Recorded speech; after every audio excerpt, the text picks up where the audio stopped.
Sorry, I was doing my lips and forgot to watch out for the countdown. It didn't restart. Oh, it did for me, so. Oh, I was still at like 2. Unless it restarted, like you went through two full rotations. I got there pretty fast, Ah, so. okay. But hi everybody. Uh, you get to tell us what this is because I'm Um, doing the book summary. I was just staring at you because for a second, I thought you were gonna leave your lips with just the black spot in the middle and like nothing else, and I was like, "Huh, this is a look." Um, Hello, Storm. Storm is joining us today. Uh, uh, Hello and welcome to episode 23 of our book talk. We are doing the Dream Thieves, which is book 2 of The Raven Cycle. the Raven Cycle. I was like, I want to say the Raven Cycle, but I didn't want to like just be making that up. Um, and This is our book talk where Sam and I force the other one to read books that at least one of us like, so that there is someone on the book side, or if not on the book side, that at least enjoys the book despite its faults. We have done many hear me outs on this series.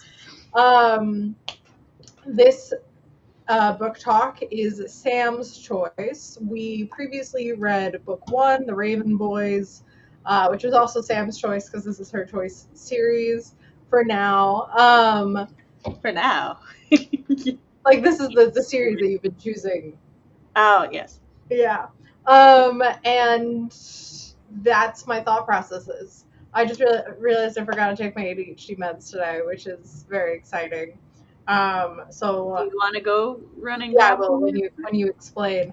Yeah. Today I'm dressed up as Gamzee, and Our Sam's. poster boy, Aglenby. Yeah. Aglenby boy. Hmm. So Dream Thieves, it continues our story of Gansey, Noah, Ronan, and Blue's Hunt. Did I get everybody? Adam, And Adam. you forgot the forgotten one. um, yes, so Adam, Gansey, Noah, Ronan, and Blue's Hunt for our Welsh king, who's Glendower. I almost forgot his name too. I don't have meds I can take to help my attention, Yeah, unfortunately. I actually do think I took my meds because I picked them up and I was like, this is actually tickling something in my brain. I think I'm That's really good. sorry Don't to hear over. Yeah. that. So, But it continues their hunt for Glendower by, like, they're trying to figure out what's happened to Cabeswater because Cabeswater keeps disappearing. And Cabeswater is where they believe Glendower is. It's like this magical forest that they found and discovered Noah had been murdered in. And currently he's now buried along a ley line so that he can continue to exist. hang out as a ghost. Yes, which now he's re-experiencing his death on occasion, and that's questionable. Traumatizing the rest of them, but he's fine. So I just think he wasn't doing that before. He's doing that now. Well, the fact that he's like, oh, like nothing happened, and the rest of them are like, we keep experiencing this. It's We keep watching you be stabbed to death. That's a little. 10-minute breakdown of my friend experiencing his death in front of me, and I can do nothing. You know, just casual things when you have a ghost as a friend that's a ghost.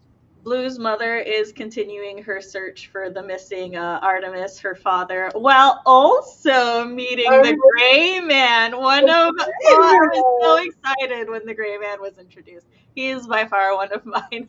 I love him. I thought he was going to be a villain. I was like, I like him too much for him to be a villain. And then he wasn't. I'm like, I love you. I love this. Sorry, I'm just trying to keep interrupting. I'm really enjoying it. You're good. I love Green Mantle as well, especially like the Green Man. Do you think it's a box? He's like, no, I don't think it's a box. Why? Do you think it's a box? Why would you ask that? No, I'm thinking about boxes. And I'm like, I love this man. He's good person, but I love this man I already. have a theory about him, but keep going. I think it's actually, I can do this summary fairly condensed because Yeah. that's the whole thing of the book. And Adam's like going through it because he sacrificed himself in book one, but like the way he sacrificed himself was to be Cabeswater's eyes, its ears, its hands and stuff. And so he's gotta like, he's been kind of ignoring it, not on purpose. He just didn't realize Cabeswater was trying to talk to him by hallucinating. And he even went into a fugue state and walked a couple miles.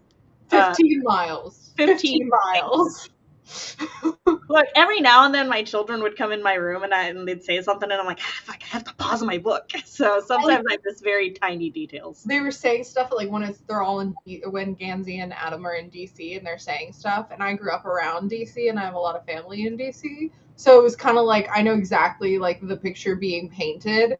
And then when they said like where he ended up, I was like, no, I have to be wrong because I'm like, that's what? And then like 15 miles away, and I'm like, okay, yeah, that's just insane. I wasn't right.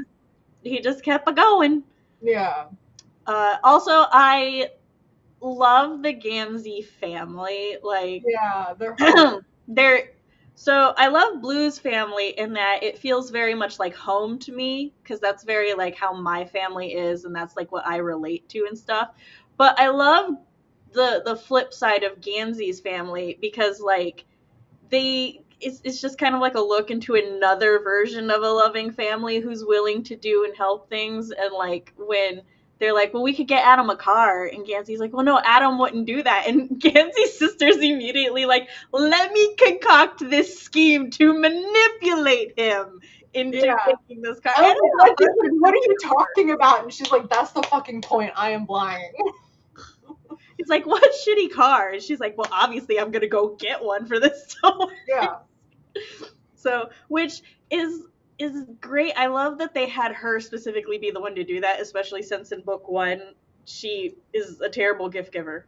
Apparently, she's just really bad at it. I love her like a lot. So bad at gift giving, great at manipulating you into taking things you need to succeed. I've been told exactly what he needs for his life to improve. I just have to figure out a way for him to take it. Like I need parameters, and I will excel at meeting them. But yes, so she's gonna be great wherever she ends up in life.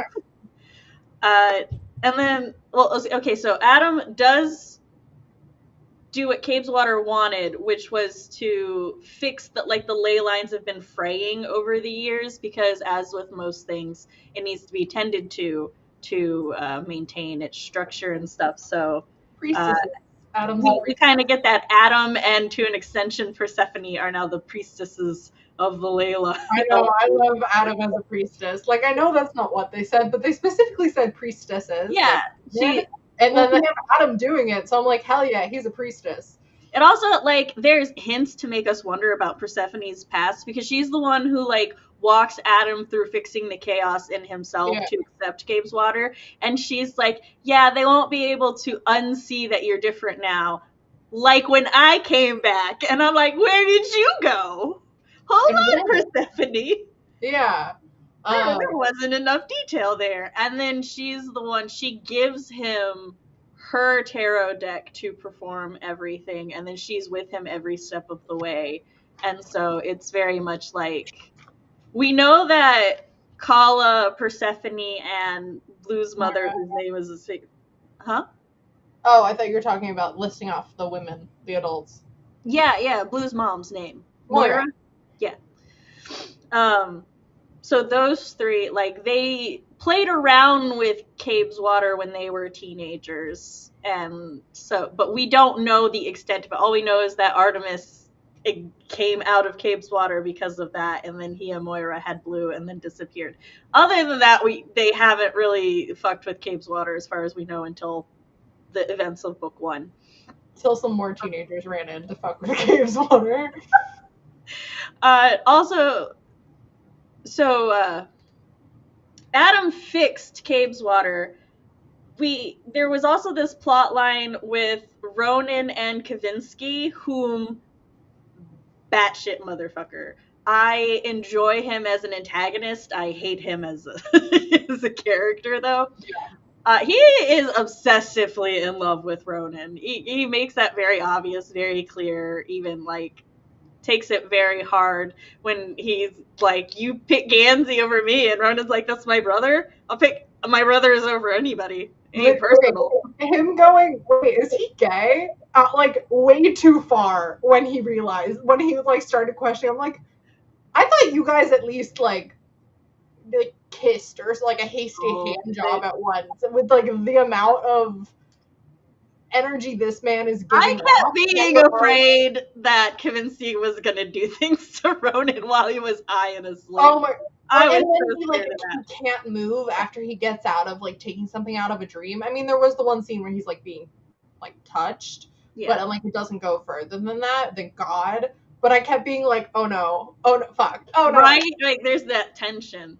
But Kavinsky, like the whole Dream Thieves thing, Ronan is the Grey Warden. He can bring things out of his dreams, right? And Kavinsky is also a dreamer, but he's not a Grey Warden. He can just steal from Caveswater, which kind of implies that there are other people who could do it as well. Yeah, but and that Ronan's dad was a thief, not a Warren. No, Ronan's dad was a Grey Warden. But the way that the ending like climax scene, with the orphan girl being like, no, it's only ever been you. Because no, like, she meant at the moment she was referring to just between Ronan and Kavinsky. Okay. No, they say straight out in the book that Ronan's father was a Grey Warden. Yeah. And like the Grey Warrens, it's kind of implied they are the guardians of the dreams. Yeah. So it's our job to make sure that like they handle the Dream Thieves. That's what I thought. And then the last line that she said was like, he's like, oh, and like my father before me, basically. And she's like, no, she's like, no, you don't understand. There's only ever been one. And I'm like, but like one at a time? Is this like a Merlin Dragon Lord thing? Like he didn't become one until his dad died, which maybe that's what that means. But I think there's only ever been one at a time, but also because of how weird time things are. Maybe maybe his dad was a dream thief. We don't know. He made his wife. He made his wife. Weird. Which is weird. I love how angry Blue gets at certain things. And her mom is just like, he dreamed a woman. What the fuck? Like, were there not enough of them in reality? Like, my question is like, so you weren't kidding about like they got nothing from their mom, and at the end they're like, oh no, like the little brother did get something from her, and I'm like, did he? I don't want to say anything. I'm looking forward to seeing the mom be conscious now, because I'm like, is this a puppet person, or is this just a woman who happens to exist? She's a dream. Yes, I know she is a dream, but I'm like, the level of judgment I have for the dad will depend on what this woman's like. She is a fully sentient being with like thoughts and feelings of her own, but she was molded by him. Like he did pick her personality and stuff. There's like a foreshadowing with it because her favorite movie or her favorite story is Pygmalion. Yeah. Yeah, with the doll and that. Yeah. Well, Pygmalion is a Greek myth about a man who molded the perfect woman out of clay and then asked the gods to, I think Aphrodite brings her to life for him. Oh, fuck. Is that the Paris Palmona just did a music video recently with Richard Armitage, which is Heaven is a Fed Girl. And she's a statue that comes to life, and it's that. Yeah, there's also a movie made in the 80s called Mannequin that's based on it. I was sending the music video. It's fun. I really enjoy Mannequin. It's essentially the Pinocchio thing. Yeah, I like it better as like this is my child rather than this is I can't blame you. yeah. All right, with your dragons show up. Your Oh yeah, they like the Dream Thief and our Grey Warren dream monsters into reality, and they fight, and Kavinsky ends up killed by his own dragon thing, and then all of his dreams fall asleep. We will come back to Paco Panko, yeah. but and that's kind of the book ends with us learning that Moira has disappeared underground into Cape's Water. There was a pond in Cape's Water in the first book that was filled with fish, and there was a lot of attention put on this pond with fish. They were even thinking of getting some tools to be able to read things underwater before Cape's Water disappeared. The pool is not a pool anymore. It's not a stairwell, but like that's the visual description my brain is going with. Under the earth. There was also the whole plot line about kissing. And yes, the kissing.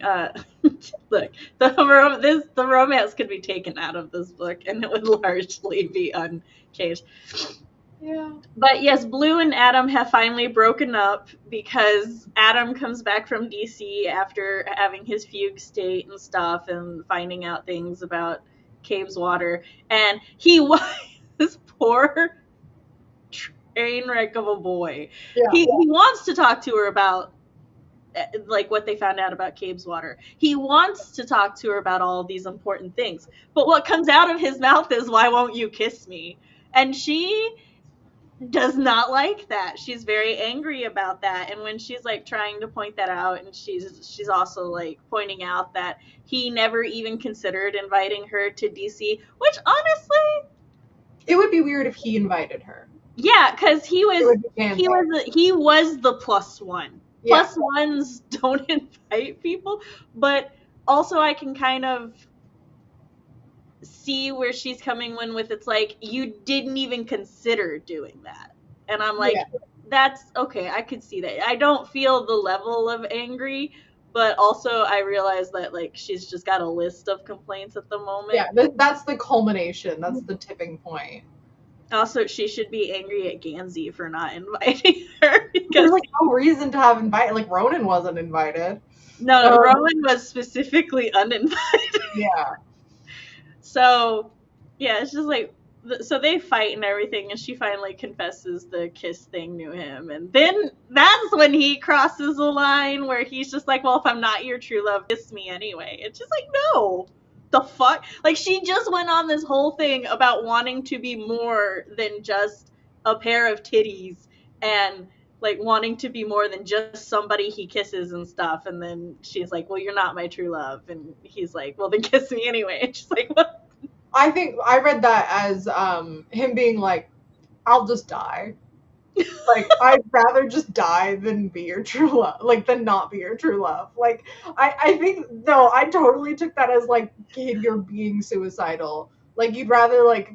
He might be. He was pretty fucked up. He was very fucked up. In this entire book, I was, like, kind of mad at him, and then I'd be like, I think he is being magically fucked up, along with just a lot going on in his life. So I'm like, it's one of those things where I was, because of how I view teenagers in YA, I was never mad at him so much as I was just like, oh, my poor boy, you need a hug. I loved him so much in the first book, and then I was getting frustrated with his actions in this book, and I think the next book will be like where I land on his character, or like I hope the next progression of it will smooth out how I feel about this book. So it'll either be like, oh, this is a transition time that was rough for him, or like, oh, this is the hallmarks of what he is going to now be. Because the Raven Cycle is very much a series where these books cannot be taken in isolation. I would not recommend anybody just pick up any of them. You'll be fine. No, you won't. You'll be lost. And that's fine. I really enjoy a series like that. So, Kavinsky, I do believe, is the evilest character we have encountered so far. apparently murdered his father. Or no, he didn't. Yes, he did. He He killed admits the that he did murder his father. Yeah. Because at first he was being coy about it, and he was like, my dad tried to kill me. Is like, and if I wanted to kill my dad, I wouldn't have tried to kill my dad. I would have just killed my He's dad. like, I get things done. But then later, when Ronan's like, you can't get away with murdering my brother, and Kavinsky's like, why? I got away with murdering my dad and Paco Panko. Like, we already knew at that point Paco Panko was a forgery, so we're already kind of like, where did he go? Who is Paco Panko? Oh, Paco Panko is Kavinsky's right hand, very similar to how Ronan and Adam are his right hand, but like, he has no lines. He's only ever mentioned as being in a car or being around Kavinsky. Okay, that's what I thought. Yeah, Kavinsky's pretty much the only one who mentions him. I think I like remember him being revealed as a construct, but I was like, dude, this guy hasn't done anything. Like, this isn't a. No, I will be honest. The only reason I clock Panko Panko anytime is because his name is so fucking unique. I'm like, also, I was trying to figure out if he was Kavinsky's Lover? Unhealthy lover, which honestly Still might be. Been. Well, not anymore. Kavinsky died. He's asleep. He's in a coma. Yeah. Also, I just want to, like, presumably Kavinsky recreated this boy so well, his parents have never reported him missing. So, that's skill. Yeah. But, yeah. Now, I will say, like, so you said that something about your feelings on the dad. I will say that, like, even though they say that Ronan and Declan got nothing from their mother, they were birthed from their mother. Yeah, no. I was mostly making a joke. So, just want to make sure. Are you done with your summary? Yes. Okay. Yeah, no, I think the dag's a very interesting character. And I do know that, like, yeah, she did raise them and give birth to them and stuff like that. But it was just, they made such a point of saying, like, this is what each boy got from their father, and yeah, they got nothing from her. And then at the end, they're like, actually, but I like this book. There were some points I got a little, like, were harder to get through, mostly just the drug scene, because I was scared that they were going to do, like, a drug addiction arc or something like that with Ronan when he was with Kavinsky in the car, like, using the drugs to dream, and then that he's like, no, I can just go to sleep. And only, like, he used the drug in the high intensity thing, because that makes sense. Yeah. But I was kind of, like, worried about that. And I was also worried that they're going to be like, look, the gay one, he's with the toxic, evil, bad guy. The first time I read it, I too was like, don't you do this to him. But honestly, if he calls Adam elegant one more time without fucking kissing him. Oh my god, I love when Ronan's describing everyone else and he's like an Adam's elegant face, and I'm like, this is why we didn't get your perspective in the first book. Yeah, he's constantly like elegant and beautiful, and I'm like, Adam needs to be like given a little paragraph of how Ronan sees him to feel better about himself, honestly. Like, they had a moment. Oh yeah. When Adam's all like, I know it was you, the rent. And he's not mad at him the way he would be at Gansey, which is fucked, but also it's fine. It's different. It's different. It's different. Because he knows Rowan doesn't give a fuck about pity. He's just he was like, no, you needed it, so I gave it to you. So Ronan is a darling. I made my chart. Which I do for my chart that I made for our audience. Actually, I think I can just bring it up on my iPad. Also, I love, while you're getting that, I love that Ronan has a religious connection. Yeah. Like, out of all of the boys and stuff, Ronan is the one with the strongest religious beliefs. And so, because of that, he doesn't want to mess with the tarot and all of that. He's like, I think that's against my religion. And they're like, boy, you're literally a Grey Warren who pulls things out of dreams and shit. And he's like, but you know what? You can mirror your camera. That'll. No, it's already that visible. Oh, it's backwards.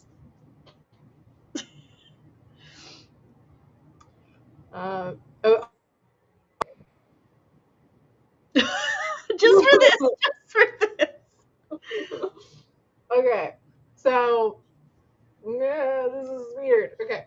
So my red lines are relationships, and then my Romantic blue line, specifically. yeah, romantic relationships. My blue line is brothers. Nope, that way. And then green line is just like friends, like bros, friends. And so we have Blue, who's just friends with Ronan, but her lovers are Gansey and Adam because she deserves two boyfriends. Oh, wait, I do have to say, there are two of the lines I disagree with. I didn't notice that Noah and Rodin's are romantic. Yeah, I don't really feel about that one anymore. I feel like Ronan treats Noah the same way he treats his brother. What's his little brother? That was one I kind of just like paused on and was just like, I don't really know what to do there. They get to kiss, I guess. We didn't get to see very much Noah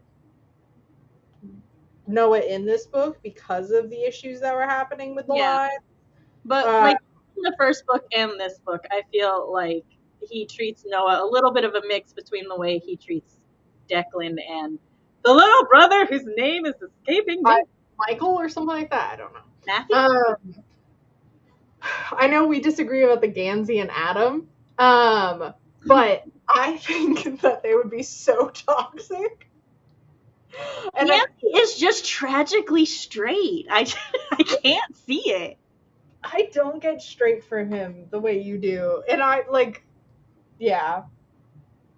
But also, like, I can't agree with the romantic line just because they would ruin each other. And they would. I don't think they'd be. Actually, I don't think it would ruin Gansey, but I do think it would ruin Adam. It would ruin Adam. So. And cause Blue distress. I do think that. All right. So I think what I want you to do is just erase half the line on Gansey's side and put brother there, because I think that, like, well, friendship or brother is like Ronan and Adam are his brothers to me. Like, that's how Gansey perceives them, and that's why he doesn't want to date Blue, because he feels like he would be betraying his brother. But then friend for Noah, because he just doesn't seem the same with Noah. But like, we can leave, because I do think Adam has a crush on Gansey, and I think that's part of his hang up with Gansey. Yeah. I definitely like see that from Adam's side. I don't know, my romance star for Gansey just does not go anywhere near Adam. What about Blue and Noah? They had the whole thing, like, if I was alive. Yeah, no, Blue and Noah, honestly, you could put any color line for Blue with any of them, except Gansey and Adam. Those ones have to stay red. But you can put, okay, so I guess for Blue with Ronan or Blue and Noah, it could go anyway. No, wait, because Ronan's gay and they're more sibling-like. And they literally kiss. Yeah, you could put red for her and Noah. Yeah.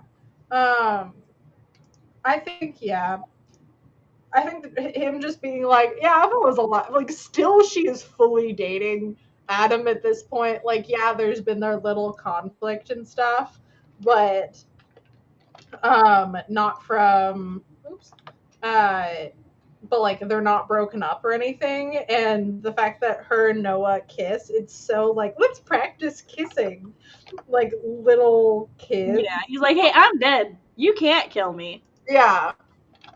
And the fact, I was like, oh, this is kind of sweet, but kind of odd.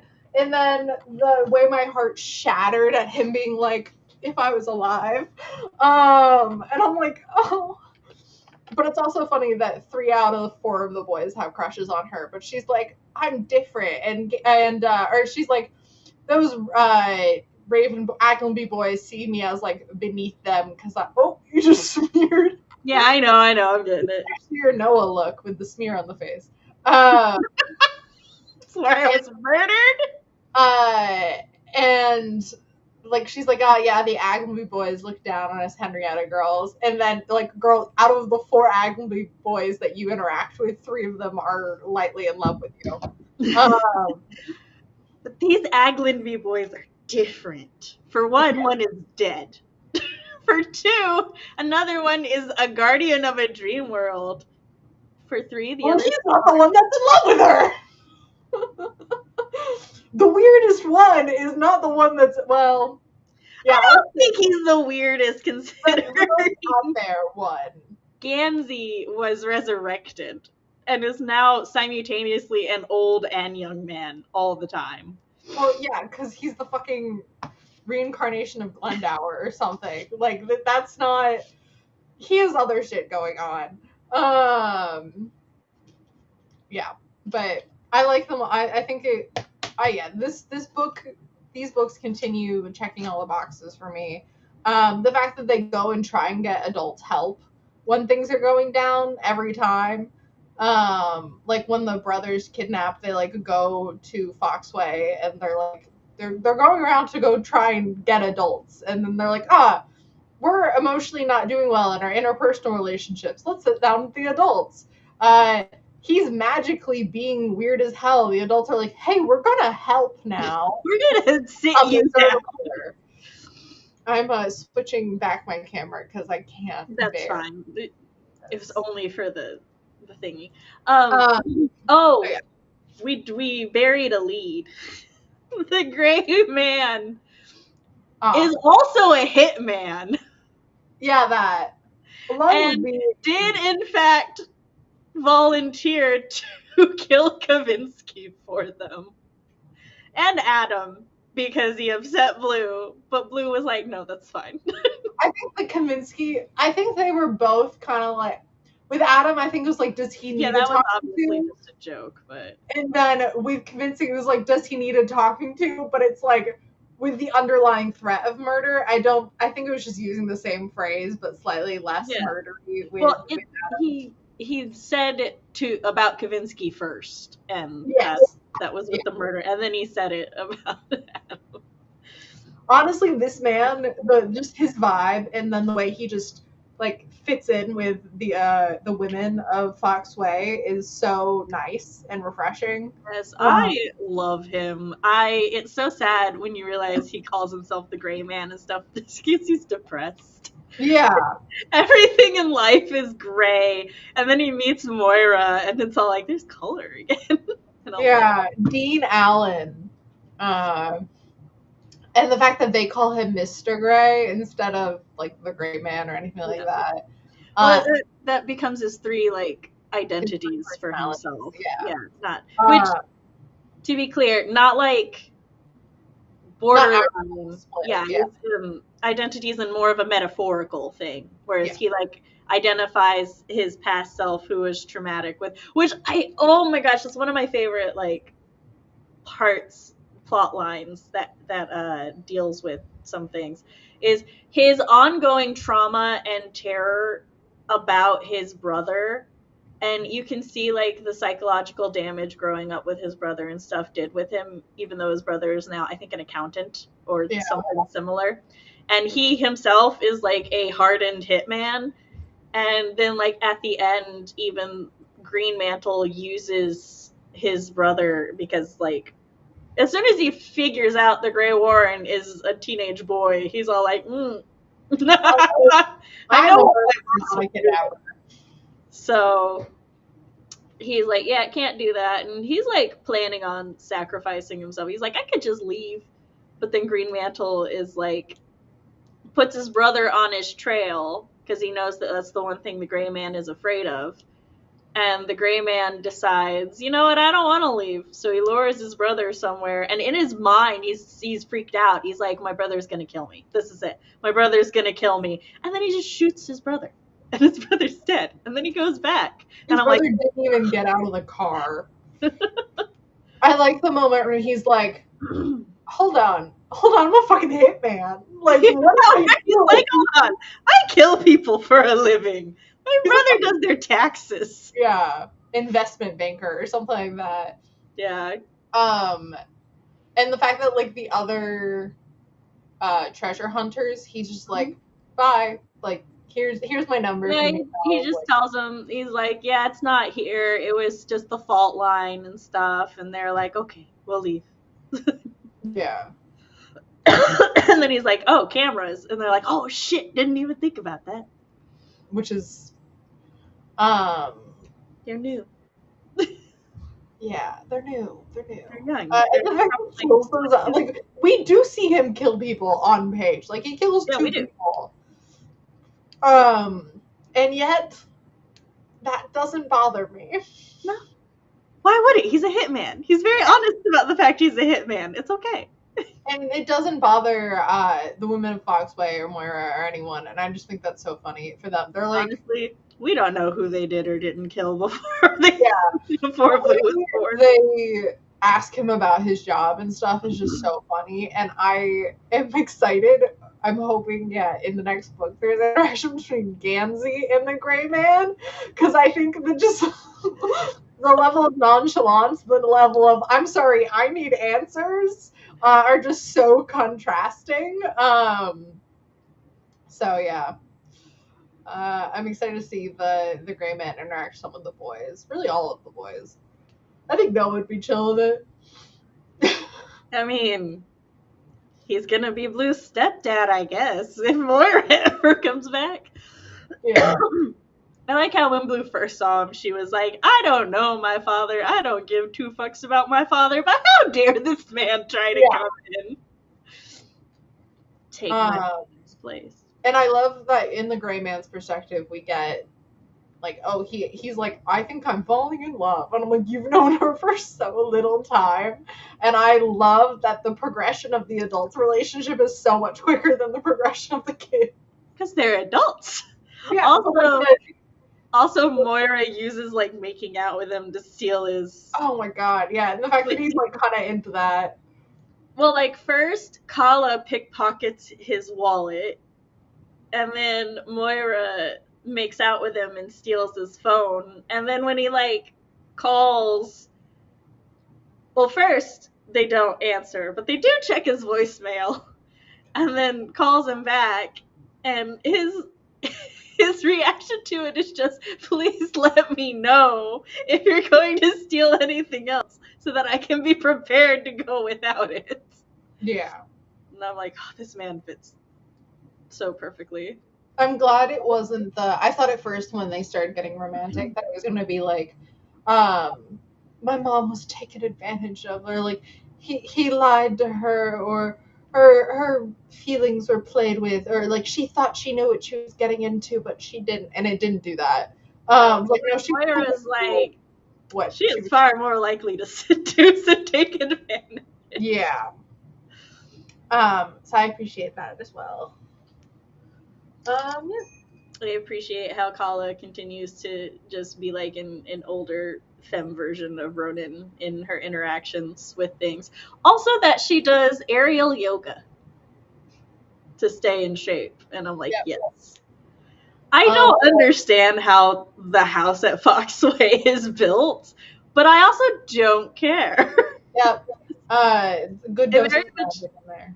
It feels like a Mary Poppins house. Because like they're basically like it's 2 houses and then somebody like connected the houses with hallways and more rooms in between. So I'm like, this is a fairy tale house. I think the scene where Blue's like jealous of I forget which one of her cousin that like Orla goes to the link with them and like gets in her bikini, and the boys are all like staring, but then Blue is wearing like a tank top and some like pants and gets soaked, and then Gansey's like, this feels more scandalous. Gansey's like, yes, this is a fine specimen of a young woman, very nice in her bikini. Oh God, Blue! Yeah. It almost I did ship Gansey and Blue from book one. Like I kind of figured it was going to go that direction, but I didn't. Um, but with the way this book progressed and like their growing emotional relationships, and then also the fucking not kiss scene, the cheek and all that, I was like, oh, that got me. Where That they was pretend and yeah, then and they were like never talking speak of about it it. again.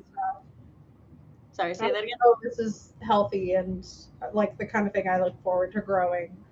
Um, because it does feel like her and Adam were puppy love, like simple or like little Blue, crushes. yeah, Blue and Adam to me feels like whirlwind romance is another term for it, but there's one that involves fire that I'm trying to like. It's a blaze that Uh, like a flashbang.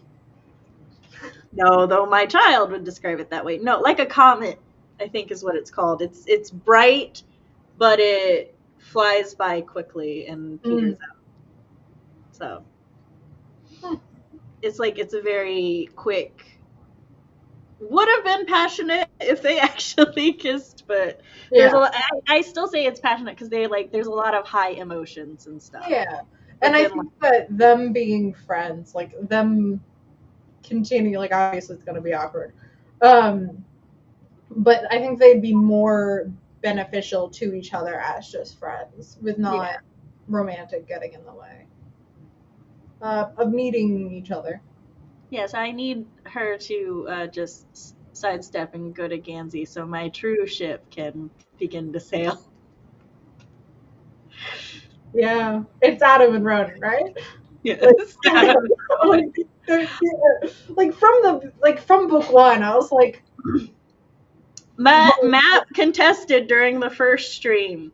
Like I can pull the screenshots from him in my DMs. I called Adam and Ronan from my first read of book one. I was like, there's something there. I was like, oh, the way that Ronan defended Adam, like the way that led up. yeah. And we didn't get like any of Ronan's perspective in book one, and I think that was like in part As to soon as Ronan's perspective started, like in this book, it felt like I had been there all along, and I had to remind myself that I hadn't seen his perspective on everything, just because he's so honest and like wears like his heart on his sleeve and everything. yeah, like a lot of his inner narrative and his outer narrative match perfectly, whereas with a lot of the other characters they've got a lot more and things going on the inside, and they purposely also say things that are um not what they're feeling but what they like just want to say in the world, like with like the part with Adam when he's like he wanted to talk to her about all this stuff but what came out was that. And then there are parts when Gansey's like really frustrated and he's like, well, he wanted to say this, that, and the other, but instead he says this to like smooth things out. And then Ronan by contrast is, oh, he's great. Although he is, I will say you get more of a look at the secrets he's hiding inside, but Yeah, like hiding them from himself so deeply that even when you're in his perspective, it's like it's just hints and things that you can guess at. Like when he was listing, he's like, "There's different kinds of secrets," and like the second secret was Adam, and I'm like, oh, "Is this a confession? This is a confession. This is close to what we're getting as a confession at the moment, anyway." yeah. So I'm looking forward to how that progresses as well, and then it'll also, with it being a love triangle that isn't really a love triangle, because it like sidestepped being one yeah, because the people are good people. Um, because and then with Gansey and or when Gansey and Blue to get together, Ronan and Adam also progressing. Um, will ease like the kind of like, well, but the other one gets the shaft, or like that's fucked over because they weren't the one that was chosen, even if we like them. Where it's like no, and it's not like, oh, a last minute consolation prize or anything. No, like it's like no, it was like something temporary that gets to grow to something that's true, into two separate. Like this was temporary, and this gets to be the real thing. Hopefully, I also do like that Ronan. At this point, I don't know if well, Ronan for sure doesn't know, but I don't know if even Adam knows he's bi at this point. yeah. And Ronan works to not put his feelings are no one's responsibility but his own, and he tries to like make sure that doesn't interfere with his friendship with Adam or anyone, I feel. Mm-hmm. How long am I gonna have to wait to read book 3? Next month, because this month is the romance month. This is romance? No. I picked a different romance book. I know. But you'll get to read book 4 right after book 3. The next month. You can always read them early. Well, I mean, like, read book 3 early and then reread it for the book talk. Yeah.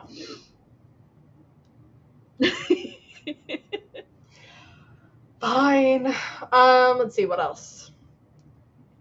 I feel like both of us are like, yeah, we really liked it.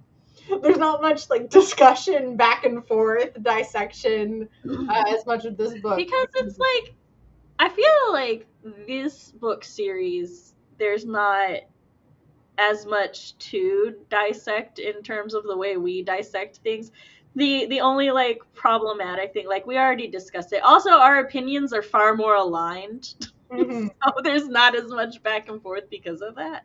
Yeah. Whereas, like with a Hear Me Out book or a book that we have different opinions, that's where the discussion lengthens, is the differing opinions. But this is kind of related to this book, but more abstract. It's been a while since I've read a series where each book is not a contained story. Like, I've read series where I'm not talking about like, oh, you can just pick up any book in the series and go from there. But I'm like, no, we set up in book 1, we're going to go find the Welsh King Glendower. And then we don't find him in book 1 or 2. Like, this is still our goal. Like, we're still on the same path. Like, we haven't completed one thing and on to the next step. We're just like, no, that's our end goal, and we're running into obstacles to get to that goal.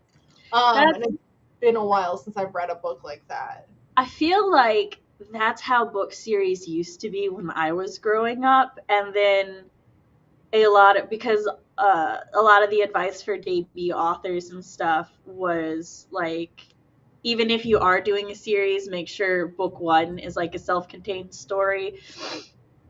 And then I think that just sort of like became the trend, and it became the thing where series, even if they had an overarching plot, it wasn't like as important until the later books. Whereas with these books, the main plot has been cut into smaller pieces, and each book has its own end goal, but like that's but like the initial mystery we're presented with, which is Gansi's death.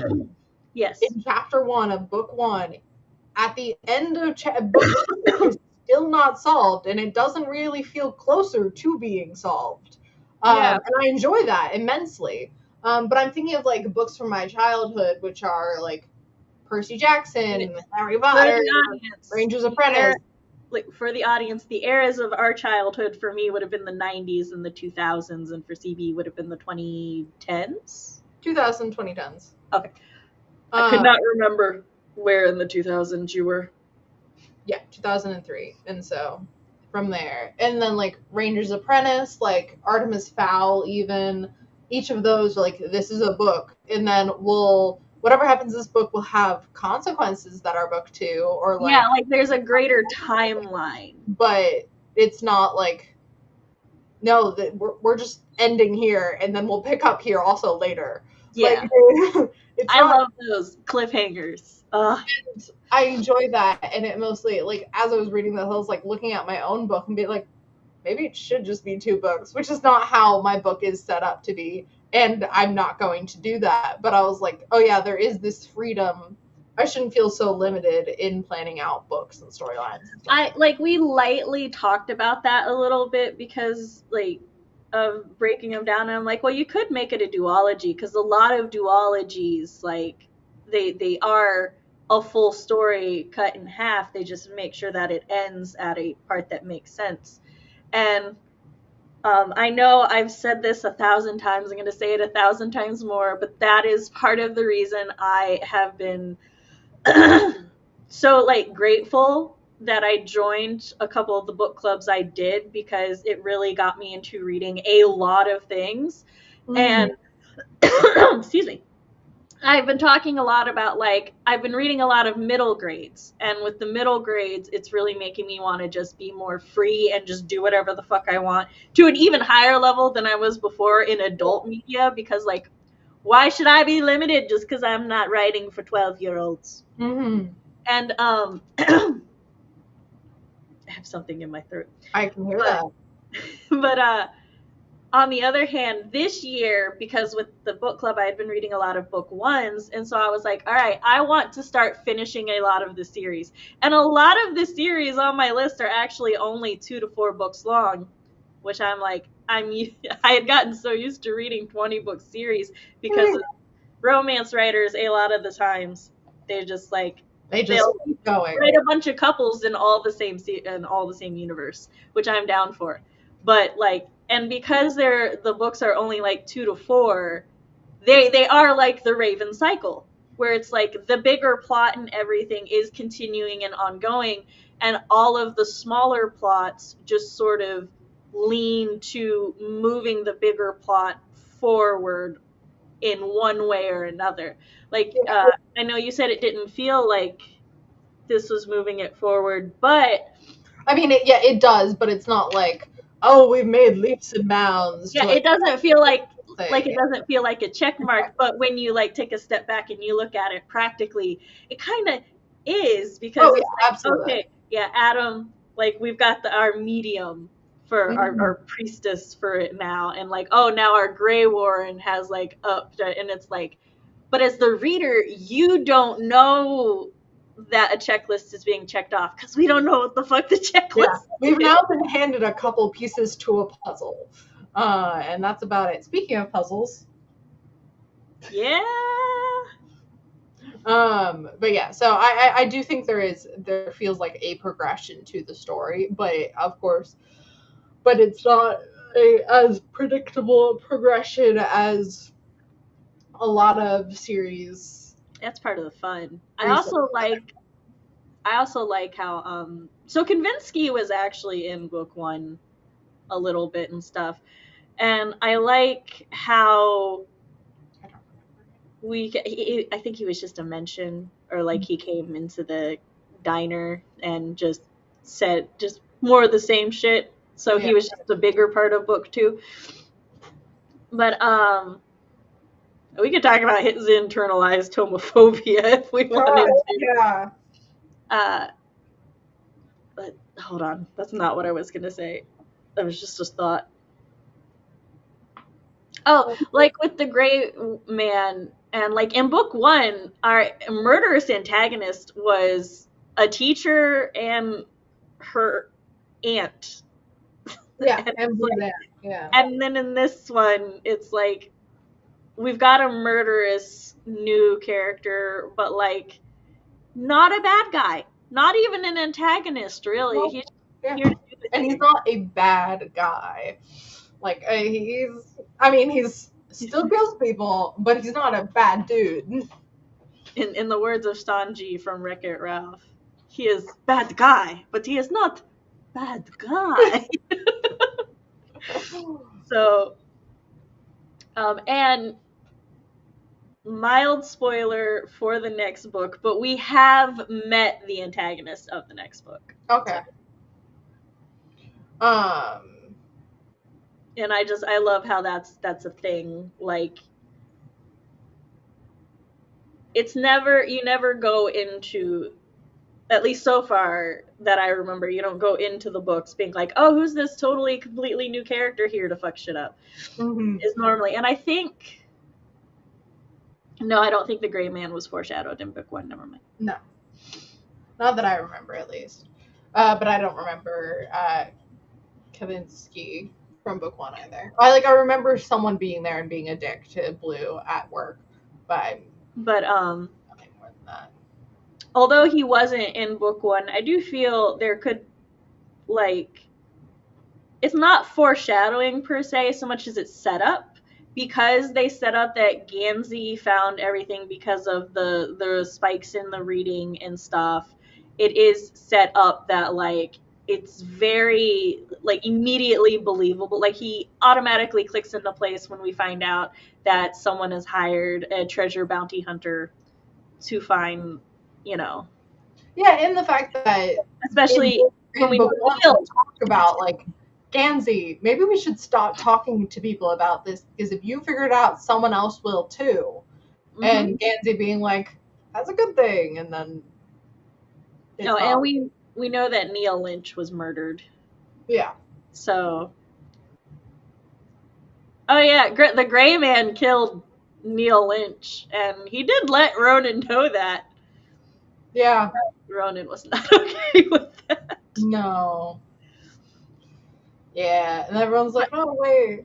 That if I had a criticism, that would be my one criticism. I don't feel like there wasn't enough weight put on that for me. By everyone else, yeah. By, like, Ronan reacts a normal way, and some of the other kids, but the other adults don't act normally to that knowledge. Yeah.